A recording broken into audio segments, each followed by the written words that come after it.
Another general thing I should say about radiation is that I believe it is essential. It's equivalent to a vitamin or an essential mineral like iron, calcium, and so forth. And do you similarly believe that we are all radioactive deficient, and that might be at least a component in why it is that we're not living longer and living healthier? You have it on the button.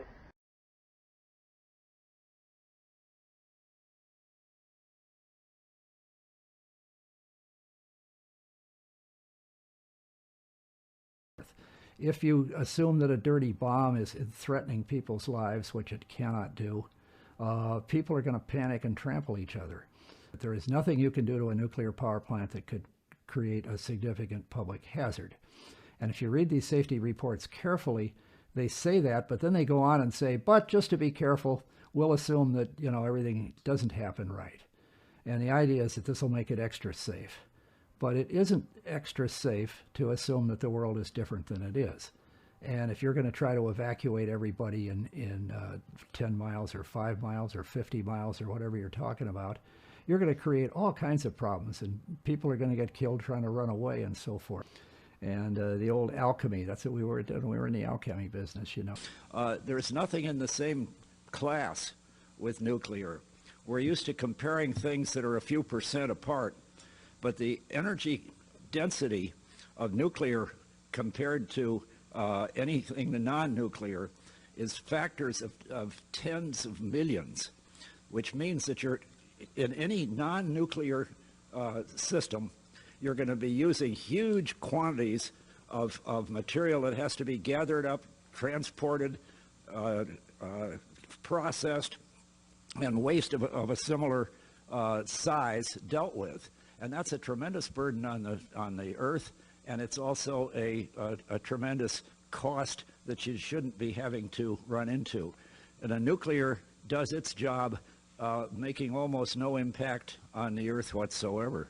And I think that the idea that we should have a mix just because it's nice to have a mix, I think that the kind of prices that we're going to pay to develop wind or solar or biofuels is going to be a large, wasteful process, and you're not going to have much to show for it at the end. One of the big advantages of nuclear power is that the waste problem is trivial. You'd never know that by reading about it today. But we produce so little waste from nuclear power that you can put it all in drums, and you can keep 40 years worth of all the waste at the plant that produced it. You can have a plant that is providing all of the electricity for millions of people, and it can keep all of its waste in a small area. If all of your electricity was produced by nuclear power, the waste from that product, your share of it, would be a few pounds, literally 2 or 3 pounds. You could put it in your basement. The only danger is don't eat it. But I don't think that there's much incentive for people to eat nuclear waste. You know, I don't know why that's such a big problem. And people say, well, it stays toxic for so long. But you've got to say, compared to what? Compared to non-radioactive waste, right? That's what we've been dealing with all our lives. Non-radioactive waste stays toxic forever. Mercury, lead, iron, copper, all of those things stay undiminished toxicity forever. So why is a material which is continually decreasing in toxicity looked at as an unprecedented hazard? I think we've grown paranoid on this, and I think we got to get past that. The majority of his life, the last 35 years, he spent processing plutonium from nuclear reactor sites. He has worked in the Manhattan Project facilities in Hanford, Washington, Oak Ridge National Laboratories and Nuclear Plant in Oak Ridge, Tennessee, General Electric's Midwest Fuel Recovery Plant in Morris, Illinois, General Electric's Fuel Fabrication Facility in San Jose, California, and Wilmington, North Carolina. And he's worked in every major reactor decommissioning project around this nation up to this present time. His major work in these projects has been the analytical process inventory control, which means that he was responsible for measuring and controlling the nuclear fuel inventory for these projects. Galen Winsor has few peers in the world in this area of expertise. And those few peers admittedly know and agree with the things that you'll be hearing on this tape. However, except for 2 or 3 of these experts, they've all chosen to remain silent for reasons which they only know, leaving this man then the burden of leading this lonely battle of exposing what we call the nuclear scare scam. He's without question one of the world's foremost authorities in nuclear radiation measurement, and he's recognized by members of the Atomic Energy Commissions of all the major nations of the free world. Mr. Galen Winsor. We started packaging this cesium-137 in casts and railroad cars like that and shipping it to Oak Ridge, Tennessee. And they'd take it out and make it into a barium titanate and press it into a pellet, and those things were so hot that they actually glowed in the dark from the infrared heat. Now, thermal-ionic conversions came along at this time, so you hooked these little heat sources up to thermionic converters and you took electricity out this side. No moving parts. These things went into the SNAP program. And these early SNAP power generators are what power the underwater transmitters for our nuclear navy. We've got a regular road map under the sea. All you got to do is have an instrument that knows how to find it, and then you've got eyes on a submarine. You didn't know that, did you? The power from it came from this material that they now call waste. We processed that stuff and packaged it outside at Hanford. Well, we had rules that said 3R per year is your allowable exposure, that amount of gamma energy that will expose a film pack. But that was for the people that didn't know. We weren't about to follow those rules. We just went ahead and did the job. They send around an investigation slip that says your dosimeter was overexposed 2 weeks ago. What did you do? And they had a cute little form on it that says accidentally exposed to light, and that was the one I always used to check. Because it's the same amount of light. You know, if you get gamma through the film pack, it's the same amount of light as you get when you click the lens on a camera. They wanted to limit us to that. And one day we looked up, and they had. They had limited us to that amount of exposure. Then the fun part of the game begins. You say, who limited us to that? Are they powerful? Yeah, they control the purse strings. They live by the golden rule. Them that's got the gold makes the rules. If you like your work, you keep the rules. If you don't keep the rules, you disappear. Sure enough, some of us disappeared. Some of my friends gone. Where'd they go? I don't know. Well, 2 years ago, I started traveling for American Opinion Speakers Bureau, and one of the documents that they had was Major Jordan's diary. A story of shipping the technology and the material that was developed at Hanford in 1944 directly to Russia on U.S. Air Force planes out through Great Falls, Montana, Fairbanks, Alaska, under the auspices of one Harry Hopkins, and with the at least tacit approval of Franklin Delano Roosevelt. Now what are you going to do? That thing that we had been doing and feeling so good about had been shared at no expense with Russia.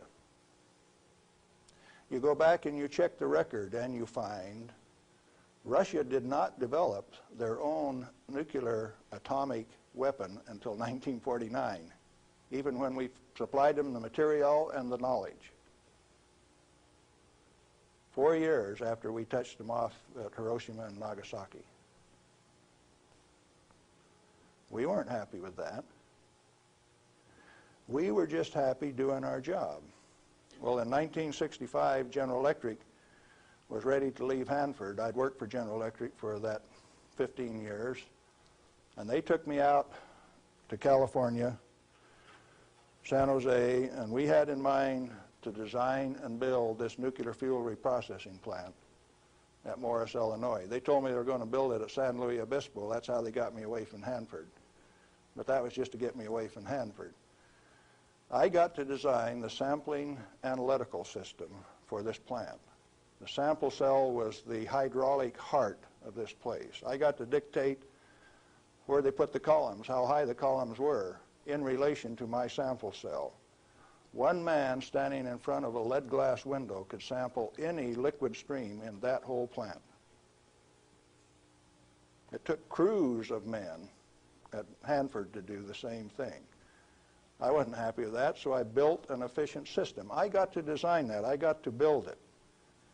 Conceptual design, detailed design, build it, operationally test it. And in 1973, they says, forget it, friends, you don't get to run it. We had 170 tons, metric tons of spent fuel stored in the basin. And the then President of the United States, do you remember who it was? Jerry Ford. Says, friends, no way, you don't get to run it. That's when I started to kick over the traces. Up to that point of time, I thoroughly enjoyed my work. I had no limitations, practical limitations. I had all the money to spend. I was in charge of the design effort. I built it the way that I wanted to because it was technically correct. All I had to do was check with engineers and make sure that it was right. And all of a sudden I was told, you must reduce your limits of exposure by a factor of 10. I says, I won't do it. First thing you know, you got the word that says, oh, yes, you will. I says, no way. Well, that's when the rebel, Galen Winsor, started to show up. And when I found out that by management conference I couldn't get to these guys, I figured out another way. Now, in this plant is a beautiful pool.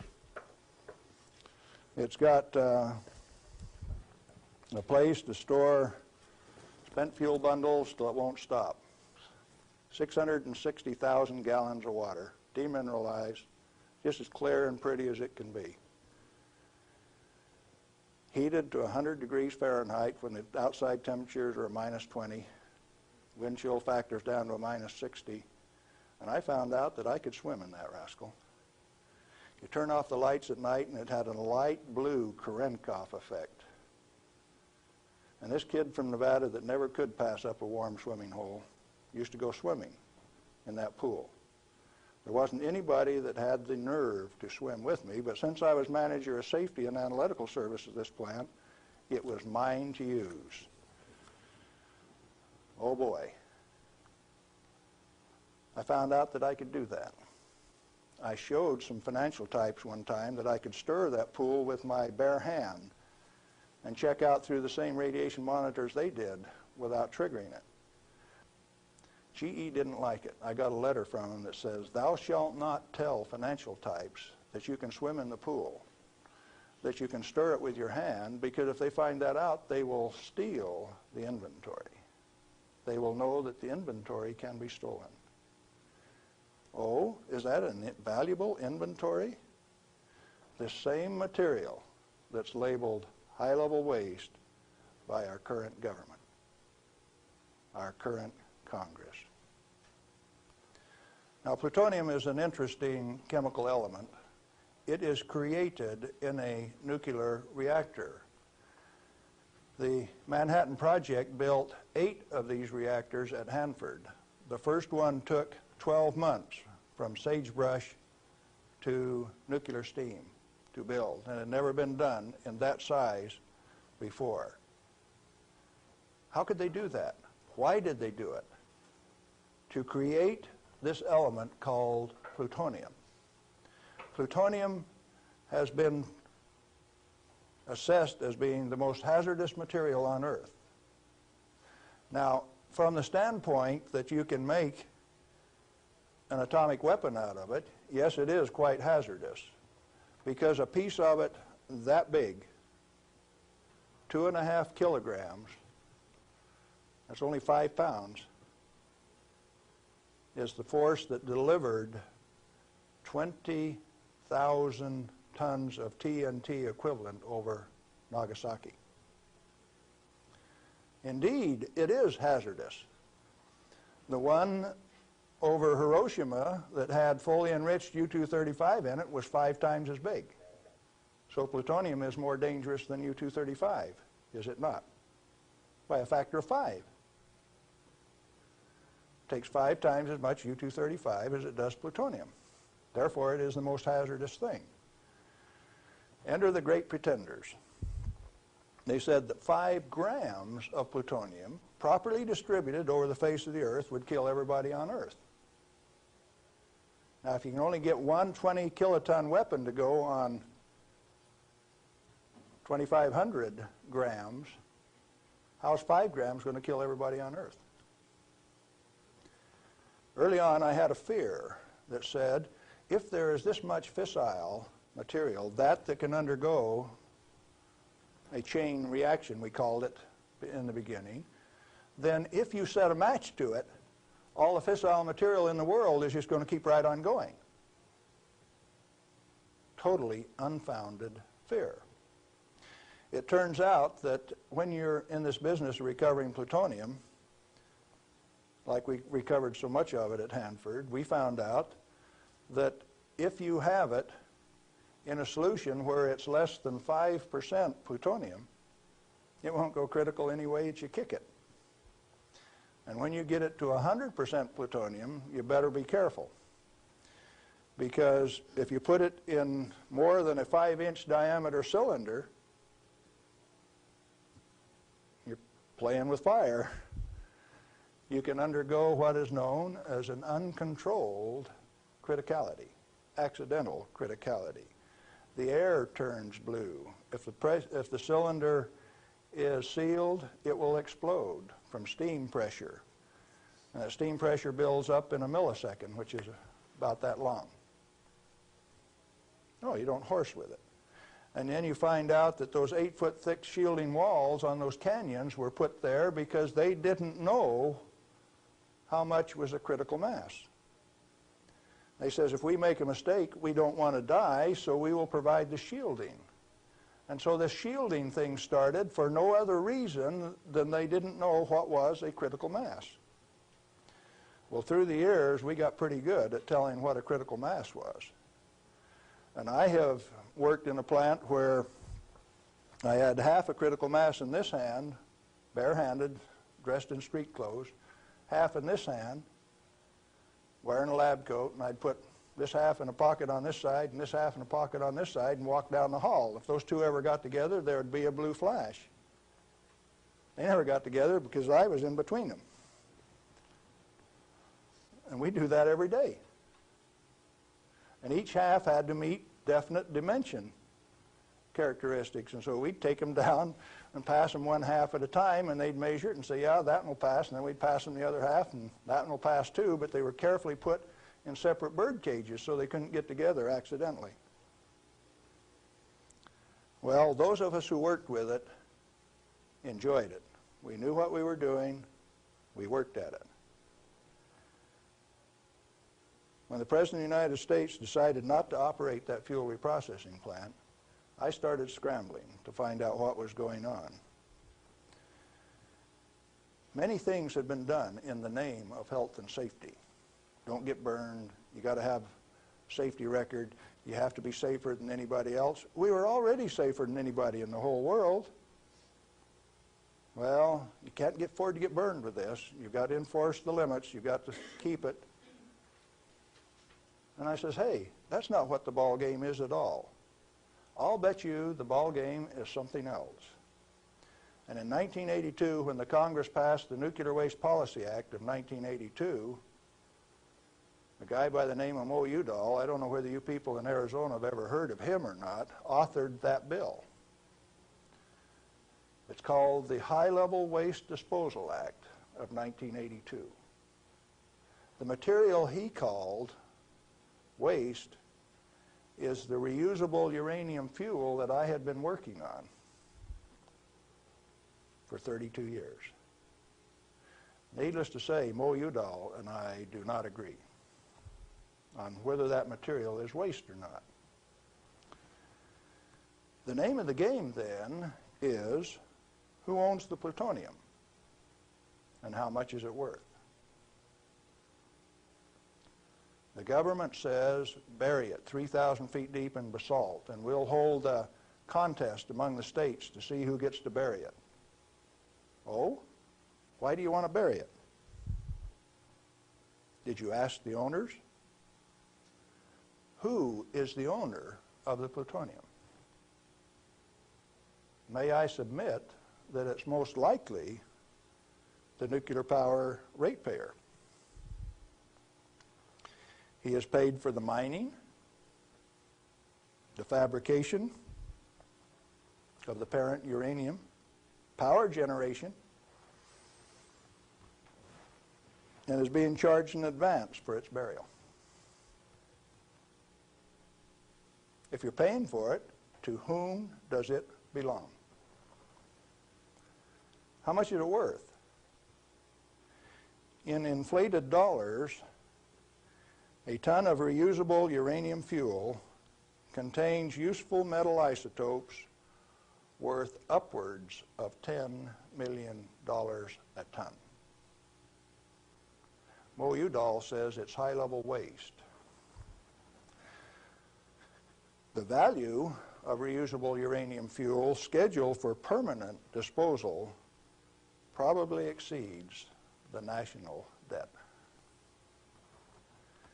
Naturally occurring plutonium quantities, and you know plutonium does occur naturally. Plutonium-244 is found at the residual activities of the several, 8 at least, Oklo phenomenon reactors across the world.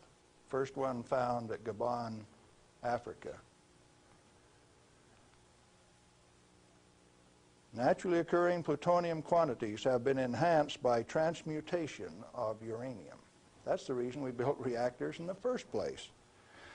Our ability to detect and measure emissions from these elements is useful in inventory control. When fissile elements, fissile isotopes, are present at less than 5 weight percent, plutonium-239 equivalent, and the heavy metal oxide matrix is stored dry in air, it has no critical mass. Remember we talked about shielding was because they didn't know what a critical mass was? If it is light water reactor fuel at less than 5% equivalent fissile content, you can handle it, you can do anything you want with it, you can stack it up, you can have a room full, you can have a handful. As long as you keep it dry, it will not sustain a chain reaction. What then is all this falderall about a little bit, 5 grams will kill everybody in the world? They don't know what they're talking about. And when they say that, they're thumbing their nose at measurement experts like Galen Winsor. I am insulted when they say those things and get away with it because it has no bearing on the truth. It cannot be mishandled. It will not expose any person to an unshielded nuclear reaction. In other words, no controls are necessary except to prevent the pilferage of the inventory. Have you got that one? Let it register. Do you need governmental rules and regulations and instructions? No way. Then why do we have all of those rules? Inventory control practices capitalized on the fear of undereducated masses who work in the industry. I didn't say anything about ordinary people now. I'm talking about the people who have worked in the industry and those who cast stones from without. The Ralph Naders, the Jane Fondas.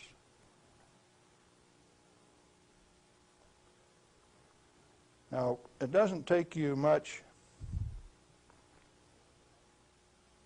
thinking to find out that maybe the industry is the source of the problem. The industry is the one that made up the committees, that made the rules, that the Congress enforced. You ever thought of it that way?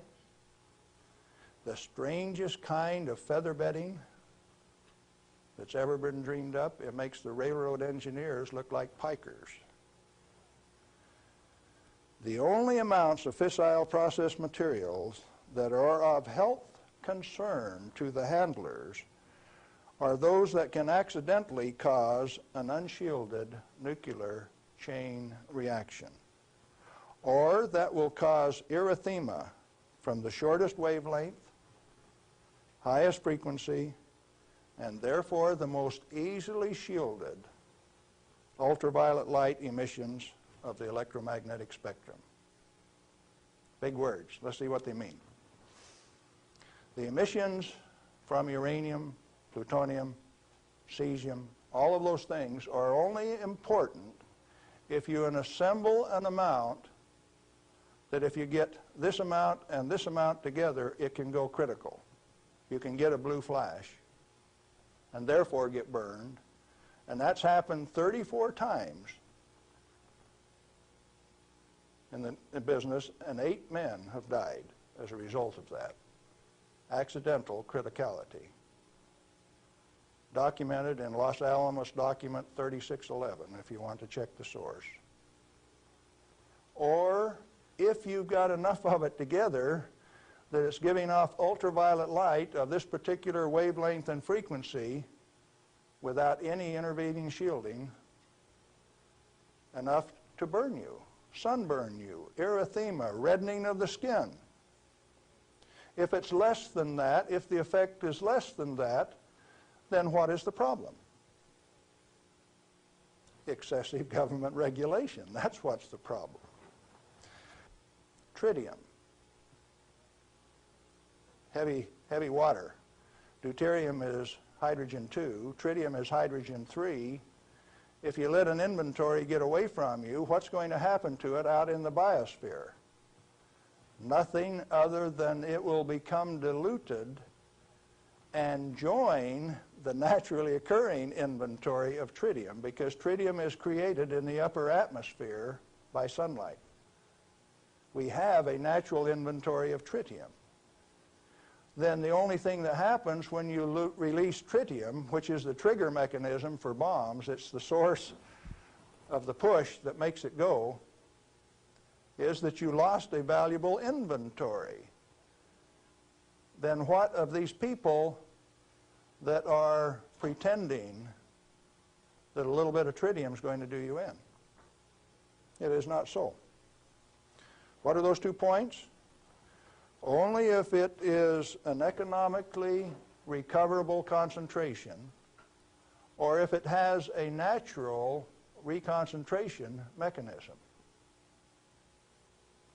You know, there isn't any one of the radioisotopes out there that has a meaningful level of reconcentration in any of the species, not even the oysters in the bays in Maryland, below Calvert Cliffs. Why then are we still playing this game that any amount of this material is of hazard?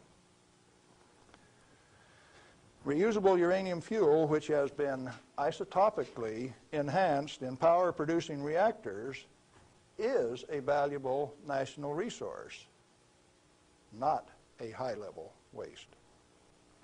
The utility operators recognize the future worth of this commodity. Mo Udall, in that Nuclear Waste Policy Act of 1982, imposed a tribute of $1 per kilowatt hour, $1 per megawatt hour on all electricity produced in a nuclear plant, so that they can research and develop methods to throw it away.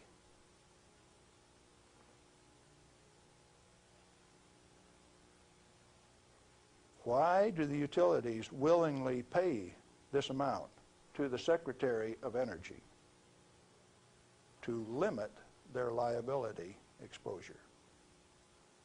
Who pays that amount anyway? The consumer of nuclear-generated power. You have no choice, and therefore I call it a tribute. At the same time, they have provided their own storage basins at these reactors at ratepayers' expense to retain ownership control of the plutonium resource.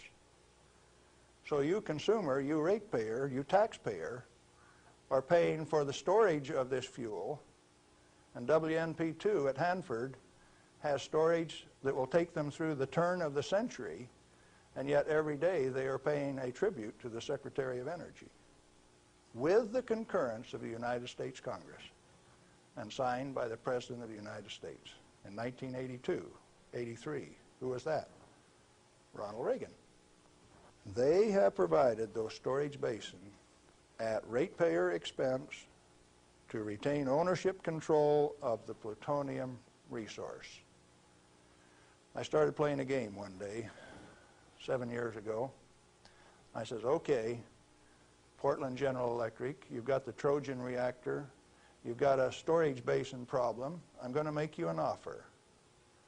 I made them an offer that says, I will take all of your spent fuel, FOB your basin, if you will give it to me. In other words, I will take it off your hands at no expense to you. I will ship it, I will store it, I will do everything that needs to be done to that fuel. And you know what they told me? Can I quote them? Go to hell, Galen Windsor. We value it more valuable than platinum or gold. We're going to play the plutonium futures ourselves. Now, where did I learn that the name of the game is who owns the plutonium and how much is it worth? The first plutonium I saw was in a glass tube on the newsreel when I got back from the Pacific in 1946. And that they had in a glass test tube, they said, was worth $500,000. Certainly they had less than 5 grams of plutonium in that tube. That's pretty expensive stuff. And so for the show, they put a pot underneath it in case they dropped it. They said, we don't want to have to pick it up out of the rug.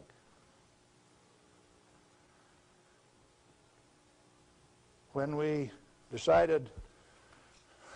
was decided for us not to operate this plant, plutonium was guaranteed on buyback by the federal government at $43 a gram. That's quite a price drop, don't you think? When that price guarantee went away in October of 1971, the price of plutonium became $10 a gram. It steadily went down to where its present worth on the market is a minus $2 a gram per year. That's what it costs you to hold on to a plutonium inventory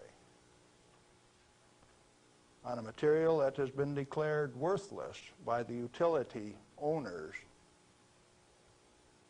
and rubber stamped by the Congress of the United States, and they're spending billions of dollars digging holes in ordinary rock so that they can throw it away, dispose of it. Okay, what are you going to do with it? Reusable uranium fuel may be properly stored in air-cooled, dry storage in a cost-effective manner. Nuchem in Germany offers this immediate and long-term option as a necessary and safe step prior to reprocessing. They're doing it in Europe. At least 4 regionally located facilities are available in the United States where this concept can be used right now.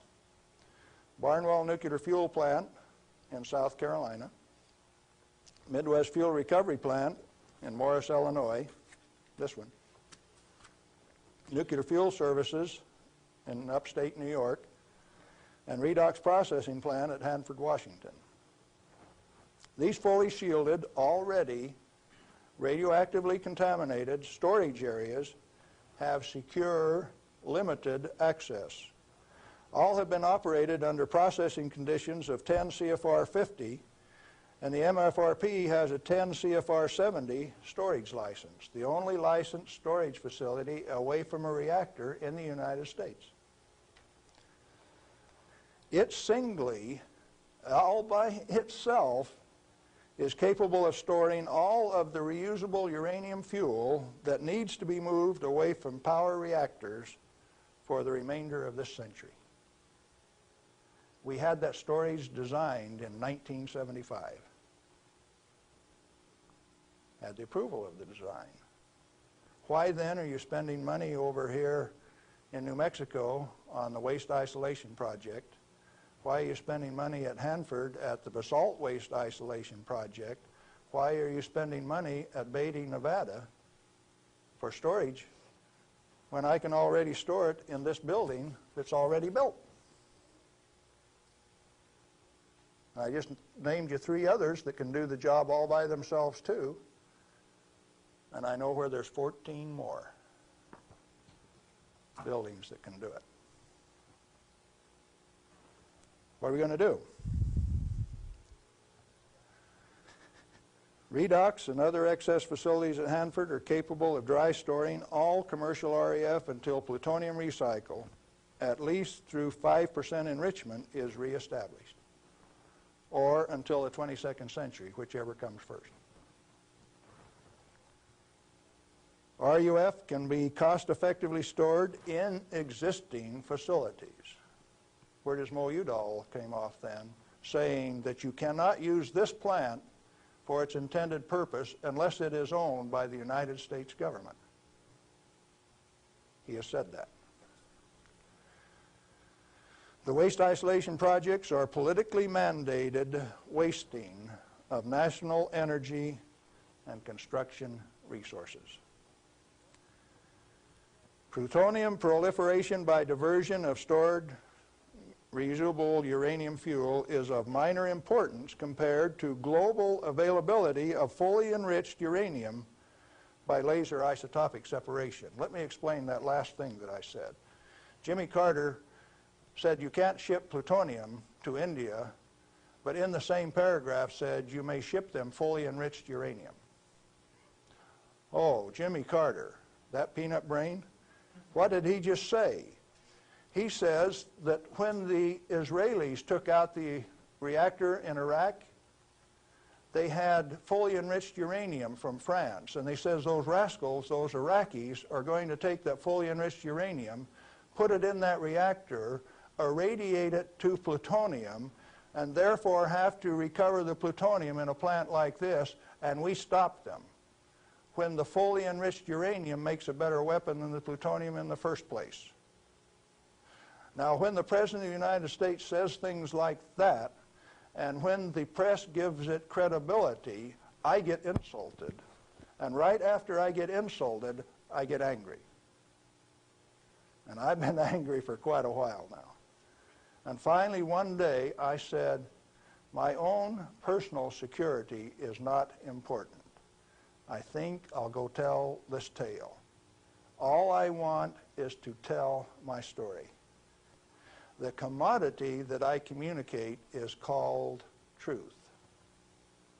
And so then I ask you a question, a very brief, pointed question. Who owns the plutonium, and how much is it worth? And then I'm going to attach on to that a question I want you to think about till we talk again. If you haven't been burned by this particular source of radiation, what is your problem? You obviously have one. Otherwise, you would join with me in telling the truth about this particular commodity. And so yes, I'm recruiting helpers. What happened to the guys who taught me the business? Thousands of them. The hands-on business. Where are they? They're still there. Why don't they talk? Who are the they that say this is the way the business is going to be run, whether it makes sense or not?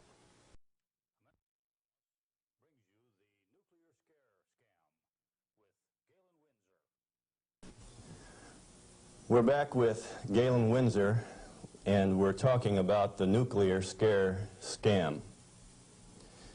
Galen, it seems to me that from what I've heard you say that the scaring of the people is better than a lock and key to keep this stuff out of the hands of those who might be interested in investigating and keeping this valuable material hidden for just an elite few. This is probably the way that it works best. And so then the secret was to keep from letting other people know that it could be handled, because, first of all, we weren't accepted by the community, and the materials that we were working with, they feared, but there were certain few people that realized its real worth, its potential to be used in ways other than to support our national defense.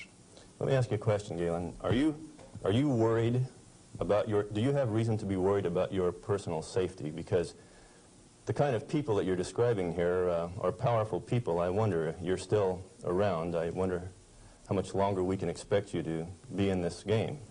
Well, on the 13th of December last year, the NRC, Nuclear Regulatory Commission, Region 5, turned out a federal SWAT team to get me on a federal warrant issued by Bob Thomas out of Walnut Creek, California.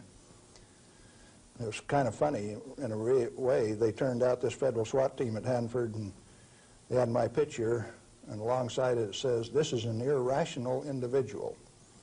He poses a threat to our security. Take him at any cost." Now, the reason that I'm still here only has one logical conclusion. I have lots of help. Well, you've told us about how that you and others of your friends and colleagues have handled many times this so-called deadly nuclear energy material that the whole world is so scared of. Why weren't you afraid of it? Because we did silly things like recover some of the undissolved fuel elements out of the redox dissolver that burned a hole in it. And we went in and sampled these things by remote process. We got it out into our hands and found out that we could walk around the lab with them barehanded and they wouldn't hurt us. And we were standing there in the lab tossing them back and forth. Uranium metal that wouldn't dissolve in the boiling nitric acid. Well, if you find out that you can play with it, and it was only 90 days since that thing came out of the reactor, and it doesn't burn you, why should you be afraid of it? So in other words, you're telling me that you learned to not be afraid of it because of practical use and application and hands-on experience. Hands-on. We might even been playing games. Okay, you say that you swam in this water that was straight from spent fuel used to cool that fuel, and Yes. you swam in it. Yep. You told me earlier that you went a little bit beyond that. Would you share a little bit of that story? Well, swimming in it didn't have the desired effect. So I decided I had to be more direct with these people that were giving me trouble. They were kind of hard to teach, so I went to drinking a glass of it a day. I had the bottle of it. Last time I went swimming, I filled this 2-liter bottle with water and washed it off on the outside in the shower when I washed me off on the outside so that we didn't tattletale. You know, radioactive material is just a trace or a tattletale. So you got to get it off so they won't know that you've been swimming in the pool and drinking the water.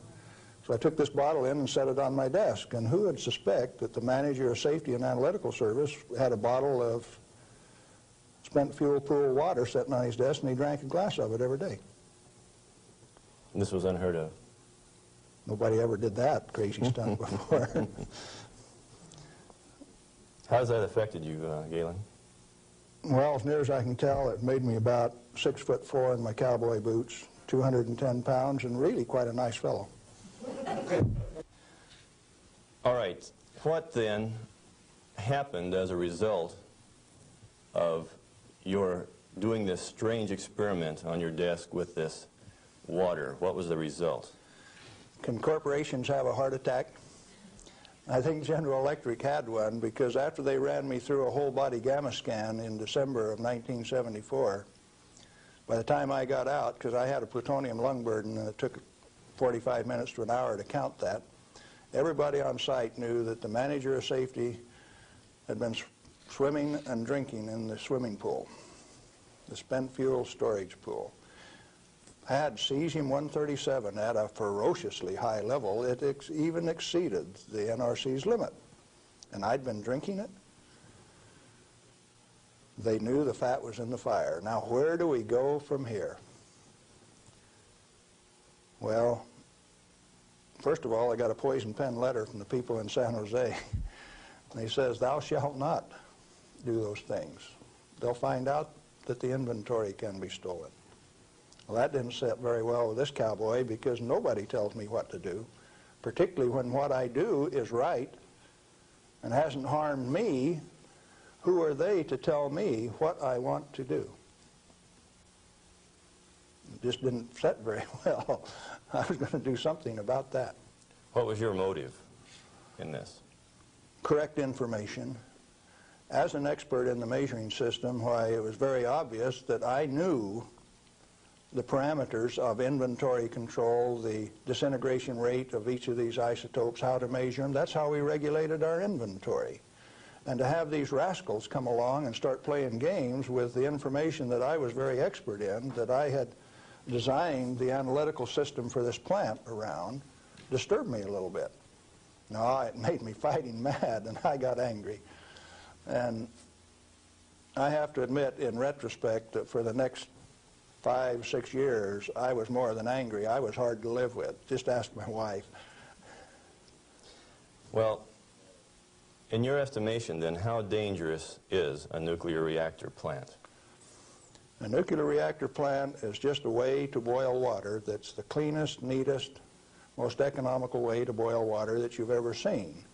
And so, in my estimation, nuclear reactors ought to be insured under the same insurance policy as any other steam boiler plant, power generating plant. And to have special consideration under the Price-Anderson Act means that the insurance industry has already paid off the Congress so that they can have a ripoff,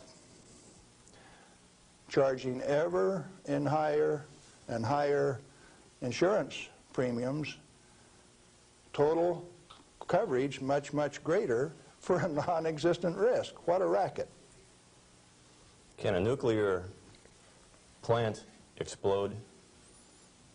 Only like any other steam plant. Like Laughlin, Nevada had a steam explosion. It's a coal-fired plant, but 6 men were killed there last year.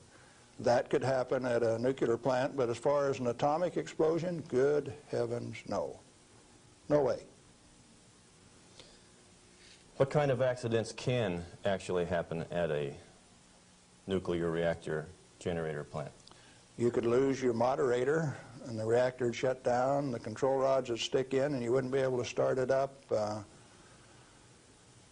You might do several things that would invalidate some of the safety controls. For instance, an emergency core cooling system. The only reason they put ECCS on a reactor is to destroy it. When you start these big babies up, because they're so big, you only warm them up 50 degrees an hour. And they say, we got an emergency, throw the emergency core cooling system on like they did at 3 Mile Island 2, and you're going to thermally shock that big machine and ruin it so it can never be used again. Let's talk about 3 Mile Island. What really happened there? We've heard all kinds of stories about meltdown, and they made movies on it that this meltdown could melt right through the earth, clear through to China, and we've seen a lot of scare stories. What really happened at 3 Mile Island? Do you know what really happened there? Yes, I do. I followed that one very closely. In fact, I know the guys personally who wrote the script for China Syndrome and also wrote the script for the 3 Mile Island fiasco. Dale Breidenbaugh, Dick Hubbard, and Greg Miner, who used to work with me at General Electric, are the MBH associates that wrote that China Syndrome script. And not only that, remember that was the time China Syndrome came out, Jane Fonda starring. 14 months ahead of the TMI-2 accident, it was predicted in writing in New York State that that accident would happen 1 year from the date that that 3 Mile Island 2 reactor started up. It started up in March 1978, and it went down March 28, 1979, right on the day, 1 year anniversary. In other words, with 14 months advance notice, the industry still went along with the sham. Nothing happened there except that the owner, the operator, and the regulators conspired to turn it off. What melted? The top of the fuel rods, the third time that the core got uncovered, due to internal pressure, blew the top off some of those rods. They've got Inconel springs in them to keep the pellets, fuel pellets, from vibrating when it's running. Those things are under compression, and when they reduced the outside pressure and the fuel rods were still hot, it blew the top off some of those fuel rods. The fuel rods in TMI-2 are internally pressurized to about 1200 psi with helium gas so that they don't reverse dent when they're hot and running for 5 years. And when they drop the outside pressure, why, that internal pressure with those hot rods blew the side out of some of those rods at the top. But melting, the fuel is already an oxide ceramic. It is a pellet. It's been pressed into a ceramic. When you pick it up and feel it, it feels like metal. It's pressed so very, very tight, hard. And so, no, the fuel didn't melt. The China syndrome is a scriptwriter's fantasy. Right here, I ought to tell a story, I guess. See, I spent 3 weeks on the island in March of 1981, the 2-year anniversary of this particular, quote, accident. And Tom Hall, who stood alongside Enrico Fermi when they pulled the control rods on 100B in October 1944 at Hanford, and I were delegated to go to the island and find out what happened, and so we did. We went over all of the records and everything else, and there, as we could tell from performance records, 51 thermocouples, for instance, only one of which went over 1,000 degrees Fahrenheit. The center line temperature of those rods when they're running is 4,032 degrees Fahrenheit. And so they say things like over 50% of the core was greater than 4,000 degrees. Yes, it was. If it wasn't running at 100% power. So they take that kind of information and bugger it all up so that you don't understand what's going on. They give you a little bit of it. Well, the worst joke that people could dream up, and they says, do you know what the NRC's worst nightmare is? No, I don't know what that is. Galen Winsor and Tom Hall in the TMI-2 control room for an hour by themselves. You know why people that know laugh? These crazy guys from Hanford would have started that baby up and showed that it would run.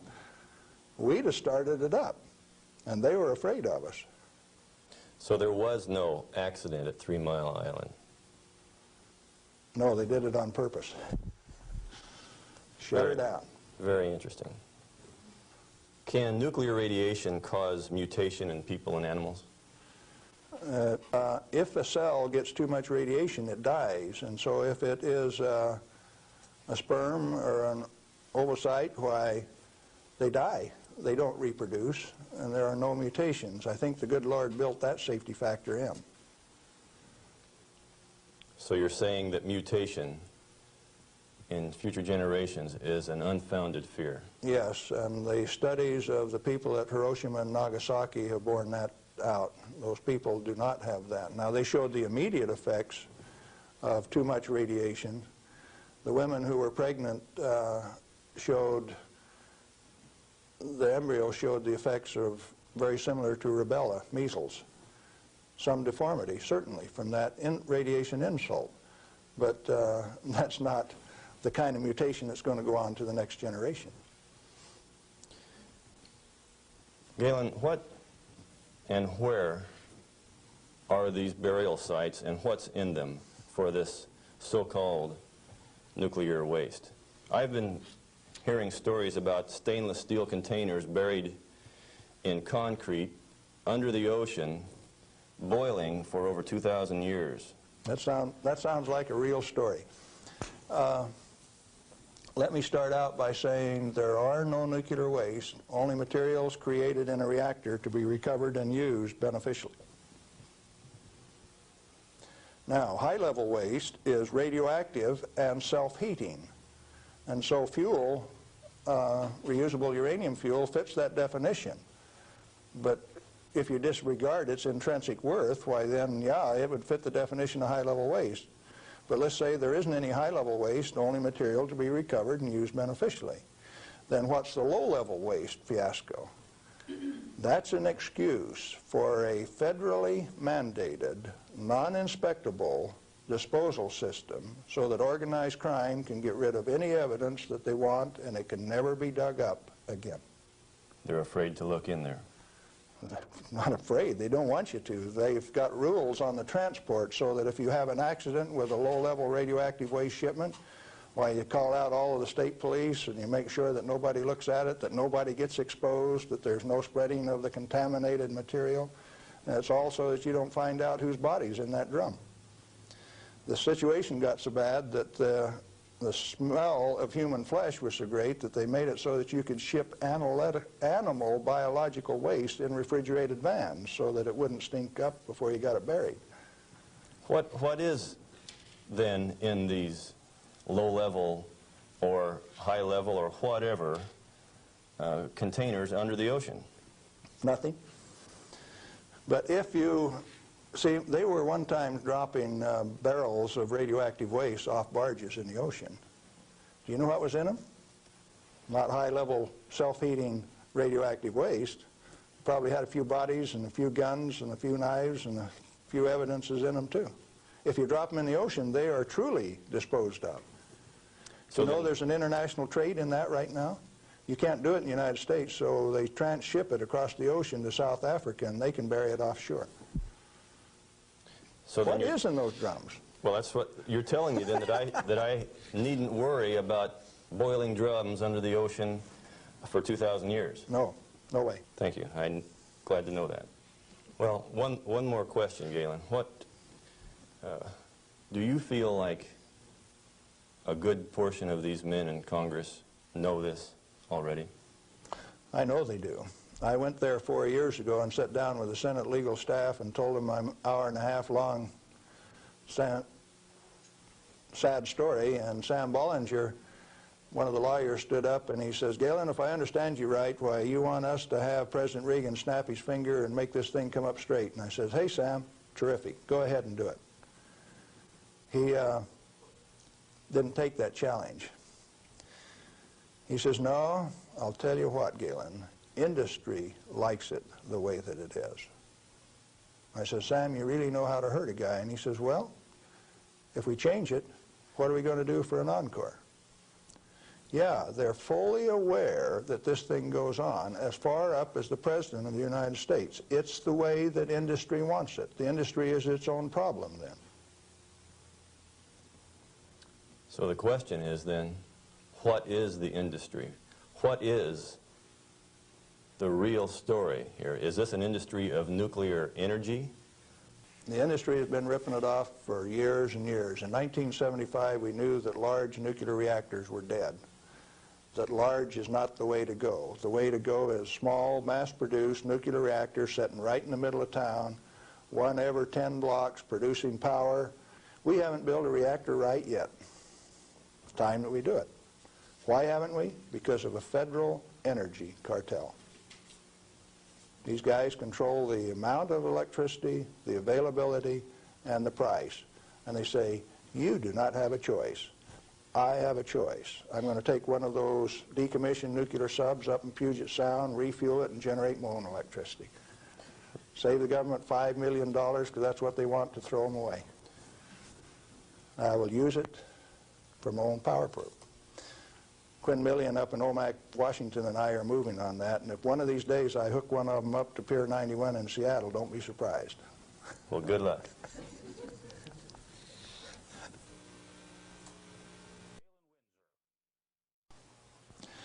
I'm Galen Windsor, and I thought I'd share a few hands-on practical things that have to do with this nuclear scare scam. Now, you've heard that gamma energy, the kind of energy that comes off a rock like this, is the most penetrating, most damaging of all radiation. And not only that, here is uranium, the parent of radon, and they say if you can detect radon in a home, then it's bad. If you exceed the EPA's limit, it's reason to run you out of your home. Spend $13,000 like they did with Stanley Watrous' house in Pennsylvania the other day to get rid of the radon, to ventilate it out through. Ridiculous. Let's take them one at a time. This is a rock that I picked up in Natarita, Colorado. 16 weight % uranium. High-grade uranium. Hot. I read a thing the other day that says they had high-grade uranium, and lo and behold, it's too hot to transport, so they had to bury it on site. Oh, wonderful. Let's talk a little bit about radiation. If we can, yeah, are we picking up? If you put the probe right there, the meter goes off scale, and you can hear it, all right? Hot.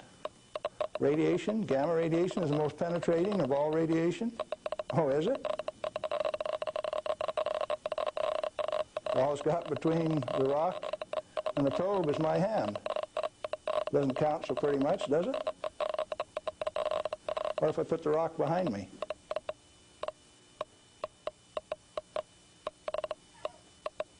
You don't suppose they've been lying to you, do you? I suspect they have. Well, let's do a little bit more.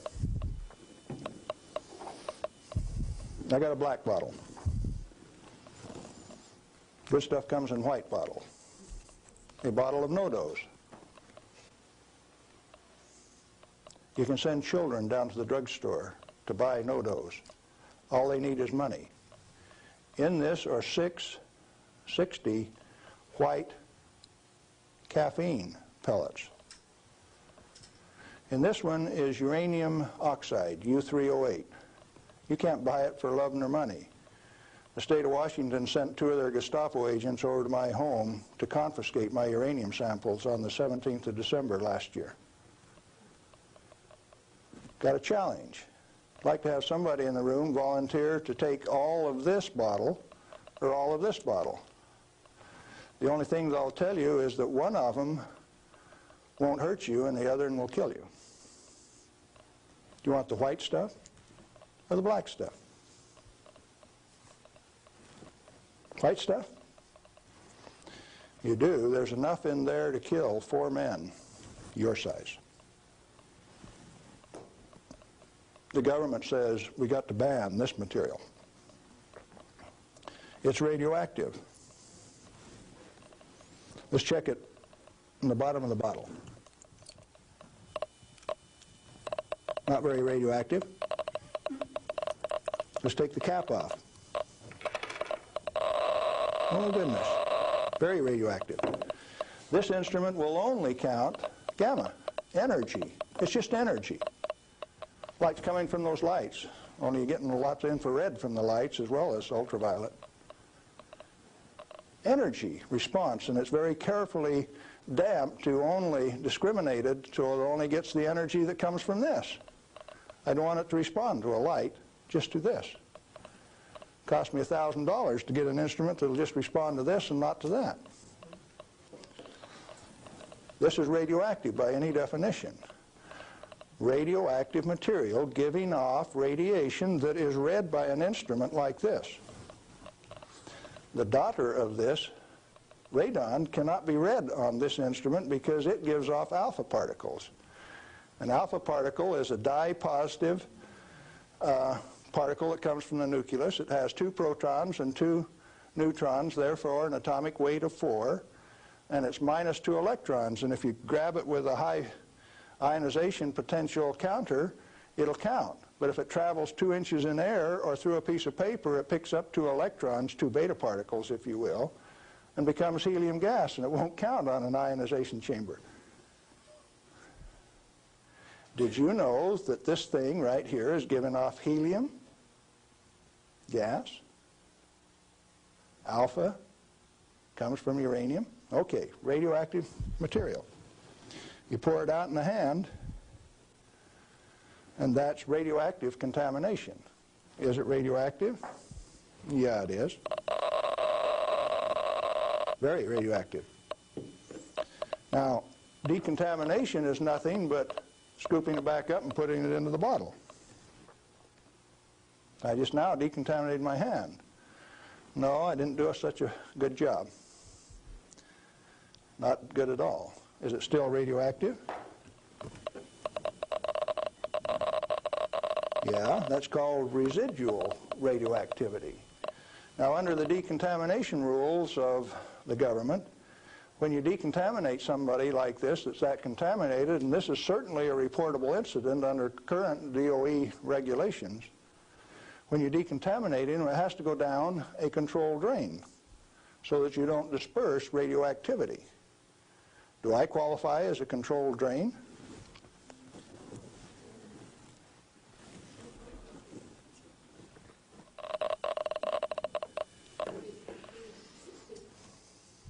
That material that I just ate is not soluble in body fluids. Like it's been this. It was fired originally at 940 degrees C, where it becomes U3O8, known in the industry as HCl insoluble. In other words, it will not dissolve in concentrated hydrochloric acid, hot.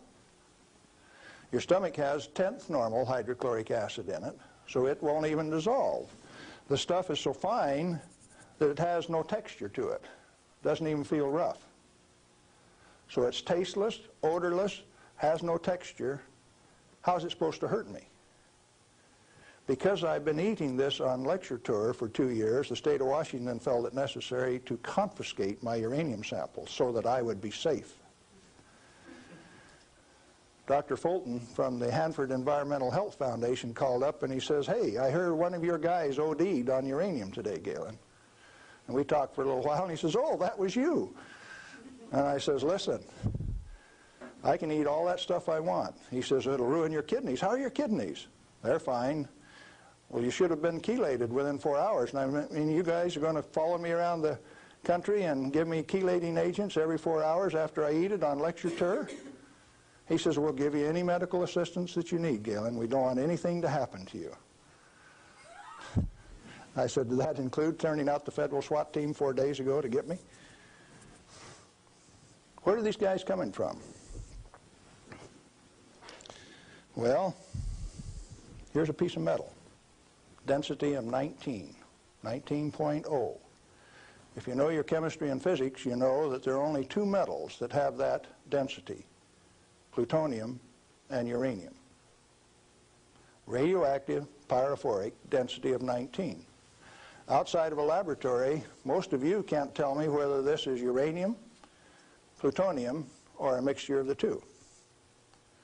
Now, I said that it's heavy, and it is. Let's see if it's radioactive. Yeah, it is. Pyrophoric, what does that mean? Pyro, fire. Black on the end. The spark that just came off there is pyro, fire, burned. If it's plutonium, I just contaminated this area of Arizona in excess of the EPA's limit for 1 square mile of surface.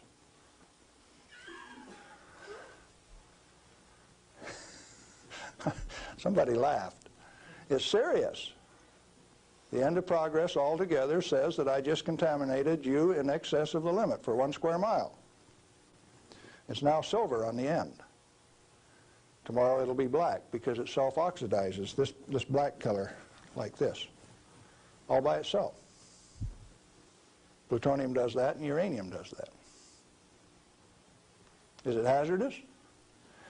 Yeah, it is, because they take depleted uranium metal and make it into 50 caliber bullets, fire them from shoulder-held weapons. In 1976, they obsoleted tank warfare with these things because it only takes one dog face with one weapon to knock out a 65-ton tank. It'll go through 3 inches of armor plate, and when it comes out the other side, it's that white hot spark that we just made. And the 5 men in that tank are dead, because it'll burn all of the oxygen out of the air and burn their flesh. 1976, the obsoleted tank warfare, and you never even knew that. They make 10,000 of those bullets every day in the United States. We got enough in arsenal to sink all of Russia's tanks, and our boys in the Defense Department don't even talk about it. Yeah, it's hazardous to your health. Reminds me, lead is hazardous to your health too, isn't it? Particularly if it's in a 45 slug like this and it hits you right here going about 2,600 feet per second. It's not the material, it's the impact from the velocity. Let's be very specific in the words that we use. This particular chunk of lead came out of a human body. My son, who's a deputy sheriff, thought maybe I could use it on tour. That's called dying of lead poisoning. Anything less is a figment of the imagination because it's not soluble in body fluid either.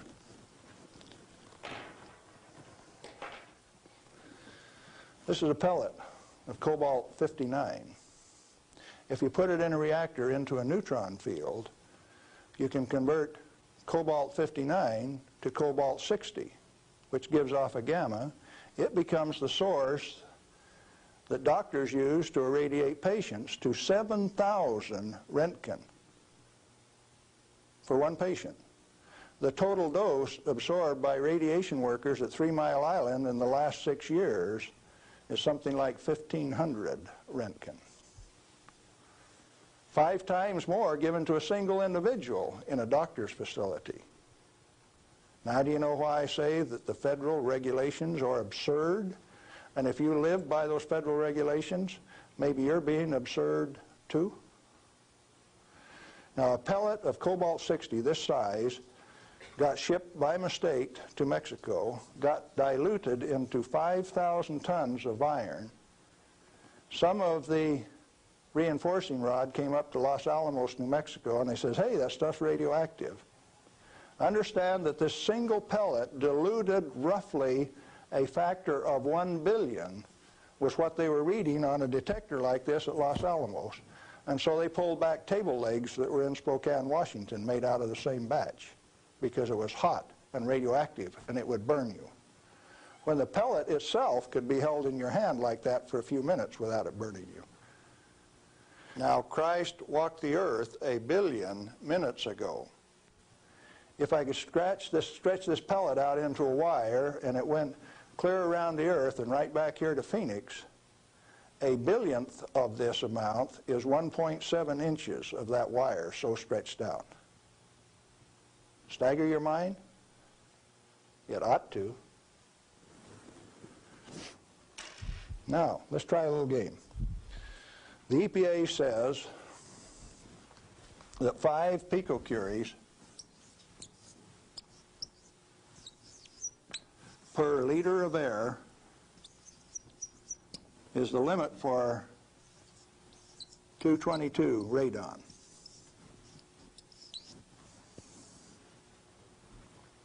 And they handle that like it's a real number.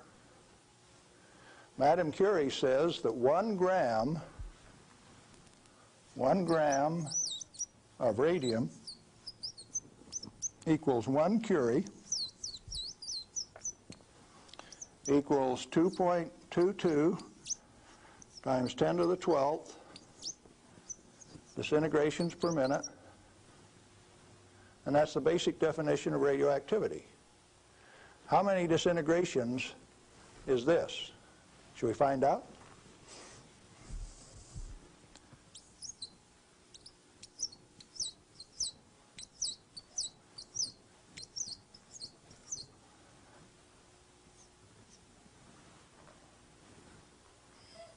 And the EPA, in its wisdom, says that 11 disintegrations per minute from 1 liter of air, you have exceeded the limit. You know what I did the other day? I've been having a little tough with some legal authorities up in my house. So I took one of these bottles of uranium like this, and I dissolved it in an Erlenmeyer flask with nitric acid.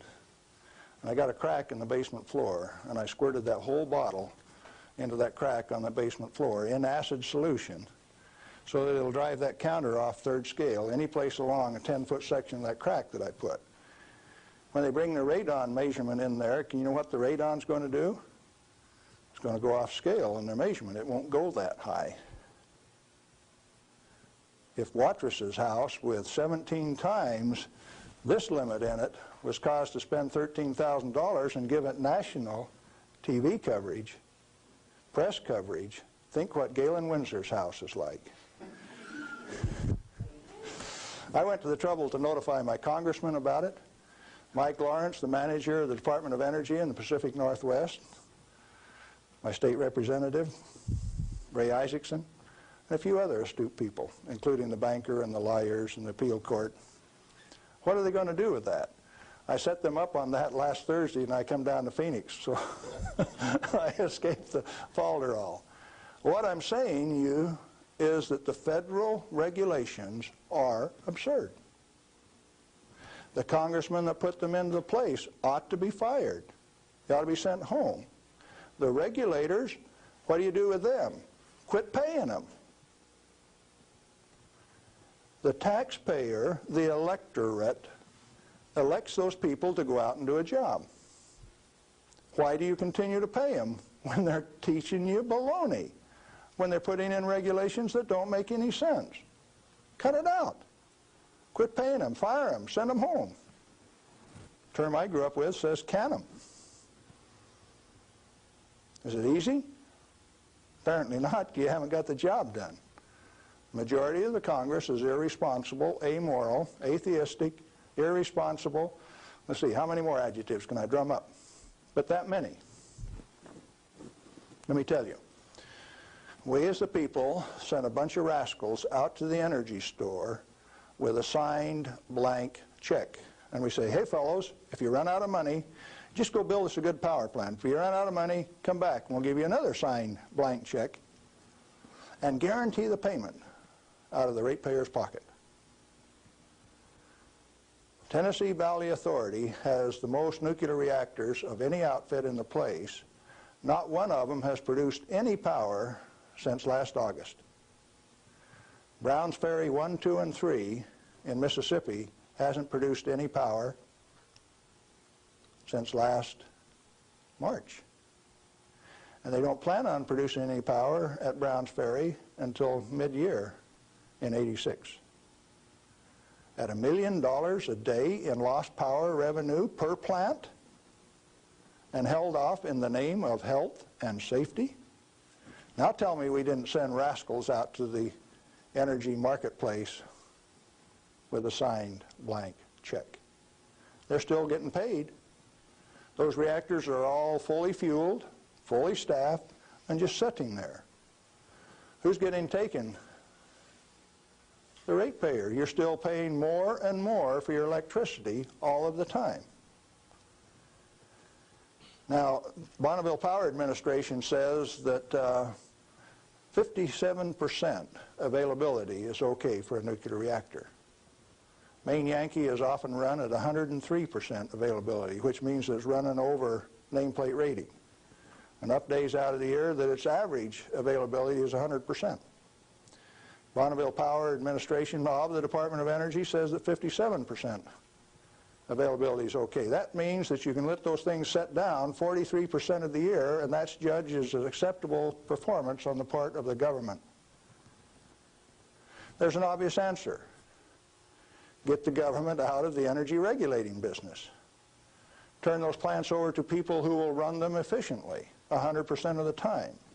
When we put in zero release containment, we started playing games. About the time that we proved that a nuclear reactor has no measurable impact upon the environment, that's when they bottled them up, put catalytic recombiners on them. Some of the reactors in Texas were designed not to breathe for 8 years at great expense. Why? When you bottle up a reactor like TMI-2 does, then you get radiolytic hydrogen, and indeed they had a radiolytic hydrogen burn at TMI-2. And they moan and they groan about that, and all they had to do was open up the windows and let the breezes blow through. You don't need containment on them. I'm going up to Colorado this weekend to meet with the Uranium Producers Association. And they're upset because the government is dumping uranium on the market and raising the price of the commodity that they get their bread and butter from. But what they're totally unaware of is that the Grand Junction Operation Office is going to issue a contract so that the new operator has a $25 million budget over the next 5 years, 80% of which will be spent for remedial action, where you take this material, dig it up. If you find it counts on a Geiger counter, you can have them come in and change out the whole front yard of your house, give you a new front yard, new foundation under your house at government expense. If you don't do it, they'll take you down to the courthouse, blacklist your property, so that you have to remove the radioactivity at your own expense before it can be sold. Now, do you know what I did when I took that uranium solution and poured it in the crack in my house? I set up the United States government, and that episode is about to be played. Did I do it on purpose? Yeah, I did, just like I used to dive into that swimming pool and drink that cesium-contaminated water. I found out that it doesn't hurt me. You need to find out that it doesn't hurt me, or you. In fact, the only reason for the existence of these big transcontinent distribution lines would be if they could compete with a small mass-produced reactor sitting in your backyard. Why don't they want you to? Because they are the federal energy cartel. They like to set the price, the total availability, and whether you can hook onto it, and if you don't pay your bill, cut you off. That's called power, domain, and control. And they like that. They do not want you to be energy independent. If you had one of these sitting in every 10-block area in Phoenix, you could tell the rest of the world to go get lost. Oh, there's another use for that heat. You could heat your homes in the wintertime, or you could cool them in the summertime with it. Heating, ventilation, air conditioning, they call it, HVAC. In countries where it freezes, you could run that hot water out and chase the frost away in the spring and in the fall. And they found out that plants grow faster in warm water anyway, so you'd irrigate with it all summer. So cooling towers are called wasting towers. They throw over 50% of the heat away. The other morning, coming out of Tri-Cities, WNP2 was putting its 700 megawatt electric up through the clouds, 870 they were running at. And the clouds were laying all over the ground, and there was a little ice cream cone right out there, and I said, there's WNP2. It snows 5 inches every night out of WNP2, and the rest of us don't get any. Where'd the water come from? That's cooling the heat from the condenser cooler. You should have a business right out there, an oil cracking plant, something taking that heat and using it, like they built at Midland, Michigan 10 years ago and they've never used. And so Dow Chemical is suing the utility because they never produced the steam for their chemical plant right alongside it. We got troubles in this country. I'm telling you what the problem is. Doing something about it, responsibility is yours.